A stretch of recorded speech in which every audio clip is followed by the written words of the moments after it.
उस चलती ट्रेन में एक 22 वर्षीय विवाहिता, जो न सिर्फ उसको निर्वस्त्र किया जाता है, उसको नग्न किया जाता है, बल्कि उस अवस्था में ही उसके पति और उस ट्रेन के बोगी में बैठे यात्रियों के बीच उसके साथ 8 से 10 बदमाशों के द्वारा सामूहिक रूप से रेप की घटना को अंजाम दिया जाता है।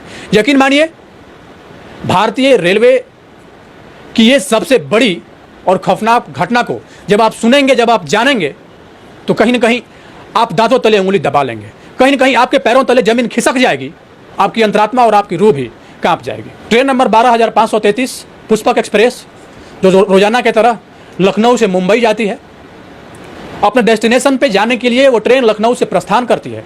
और जब वो ट्रेन औरंगाबाद के इगतपुर रेलवे स्टेशन पे पहुंचती है, तो वहाँ पे वो ट्रेन रुकती भी है। आमतौर पे जैसे हर रोज़ वो ट्रेन वहाँ पे रुकती है, उसी तरह उस ट्रेन का वहाँ पे स्टॉपेज होता है। इगतपुर रेलवे स्टेशन पे वो ट्रेन रुकती है।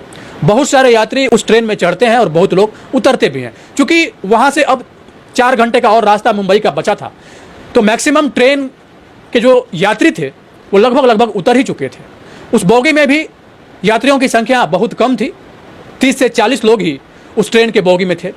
इसी बीच जब वो ट्रेन इगतपुर रेलवे स्टेशन पर रुकती है, तो उससे कुछ यात्री उतर के खाने पीने का सामान खरीदते हैं और इसके बाद फिर से दोबारा उस ट्रेन में बैठ जाते हैं। इसी बीच 8 से 10 युवा लड़के, जिनकी उम्र 20 से 35 साल के बीच रही होगी, वो भी ट्रेन में आके बैठ जाते हैं। और जब ट्रेन अपने निर्धारित समय पे इगतपुर रेलवे स्टेशन से अपने डेस्टिनेशन की ओर मुंबई जाने के लिए प्रस्थान करती है, 10 से 15 मिनट के बाद जब ट्रेन पूरी रफ्तार में रहती है, पूरी वेग में रहती है, जो 8 से 10 युवा लड़के जो चढ़े होते हैं वो आम युवा लड़के नहीं होते हैं, बल्कि वो बदमाश होते हैं। उनके पास हथियार होता है और हथियार निकालकर, जो भी उनके पास वेपन होता है, उस वेपन को वो निकालकर कहीं ना कहीं हवा में लहराने लगते हैं और उस ट्रेन के बोगी में बैठे यात्रियों को डराने लगते हैं। उस बदमाशों के हरकत को देख के कहीं ना कहीं यात्री डर जाते हैं, सहम जाते हैं। और जो यात्री थोड़ा बहुत इस चीज़ का विरोध करता है, उन यात्रियों को बुरी तरीके से न सिर्फ पीटा जाता है, बल्कि पीट के लहूलुहान भी कर दिया जाता है। अपने साथ जा रहे कुछ यात्रियों के साथ इस प्रकार की जब घटना कुछ और यात्री देखते हैं, तो कहीं ना कहीं उनके बोलने की जो हिम्मत होती है, उनके जो विरोध करने का जो हिम्मत होता है, वो भी कहीं शांत पड़ जाता है। इसके बाद जो बदमाश होते हैं वो बोलना प्रारंभ करते हैं कि तुम लोगों के पास जितना भी, जिसके पास जो भी सामान हो, पैसा हो, रुपया हो, मोबाइल हो, ब्रीफकेस हो, ज्वेलरी हो, सब का सब जल्दी निकाल के दो, अन्यथा बुरी तरीके से यही हाल करूंगा जो हाल अभी 2-3 लोगों का मैंने किया है। इस बात को लेके उस ट्रेन के बोगी में जो भी यात्री बैठे होते हैं वो डर जाते हैं और डर के अपना जो भी सामान होता है जल्दी जल्दी निकाल के फेंकने लगते हैं।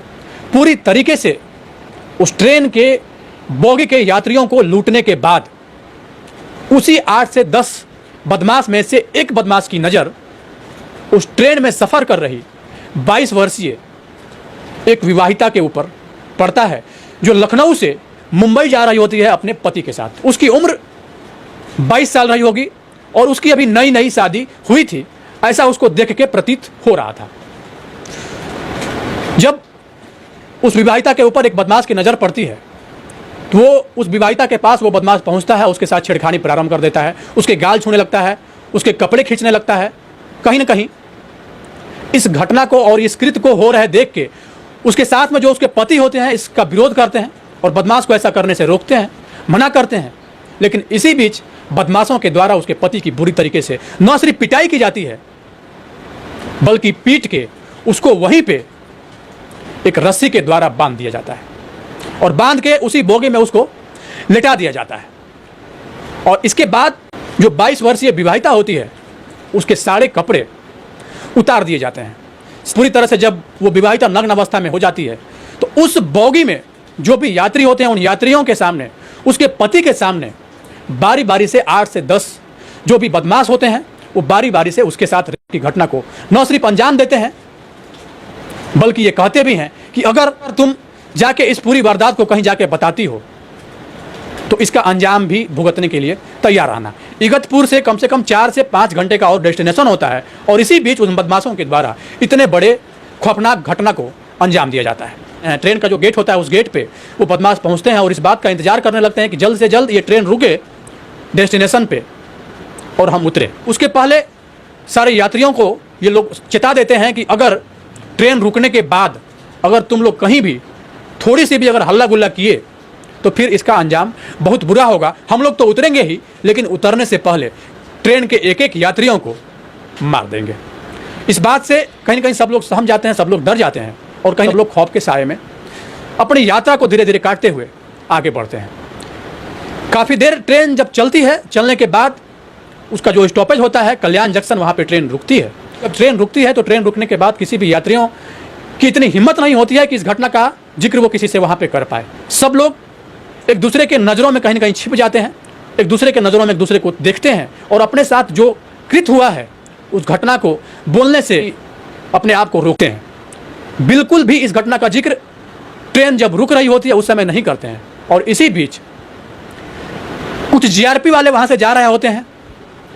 जब जीआरपी वाले जा रहे होते हैं तो आंखों ही आंखों में एक जो शख्स होता है वो इस घटना का वो उस जीआरपी के जवान को इंडिकेट करता है और जीआरपी का जवान कहीं ना कहीं उसके उस इशारे को समझ जाता है और इसके बाद तुरंत कंट्रोल रूम में इन्फॉर्म करता है। और इस बीच उस ट्रेन का गेट, खिड़की सब कुछ बंद कर दिया जाता है और इसके बाद चारों ओर से उस ट्रेन को लगभग 100 से 150 जवान वहाँ पे पहुँचते हैं और वो घेर लेते हैं।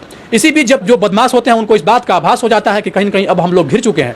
उसी में से 3 से 4 बदमाश भागने में कामयाब हो जाता है, बाकी 4 बदमाश पकड़े जाते हैं। ट्रेन जब कल्याण जंक्शन रुकती है, कल्याण जंक्शन पे ट्रेन रुकने के बाद जो पीड़ित लोग होते हैं उनको हॉस्पिटल पहुंचाया जाता है। जो महिला होती है जिसके साथ इतने बड़े घटना को अंजाम दिया गया था उस महिला को भी कहीं मेडिकल पहुंचाया जाता है, उसके पति को भी मेडिकल पहुंचाया जाता है। भारतीय इतिहास की ये सबसे बड़ी एक खौफनाक घटना, जिस घटना को जानने के बाद ये सोचने पे लोग मजबूर हो जाएंगे कि आखिर इतनी बड़ी घटना होने के बाद भी रेलवे अलर्ट क्यों नहीं है। इस तरह की जो भी घटना आए दिन होते रहती है, इस घटना के बाद भी रेलवे सचेत क्यों नहीं होती है। और ये पहली बार ये घटना नहीं है, हालांकि ये अब तक की सबसे बड़ी घटना बताई जा रही है, लेकिन ऐसी घटना हर रोज़ कुछ ना कुछ भारतीय रेलवे में होता ही है। आखिर ऐसे कब तक चलता रहेगा। इस पूरे घटना को बताने का मेरा उद्देश्य किसी की अंतरात्मा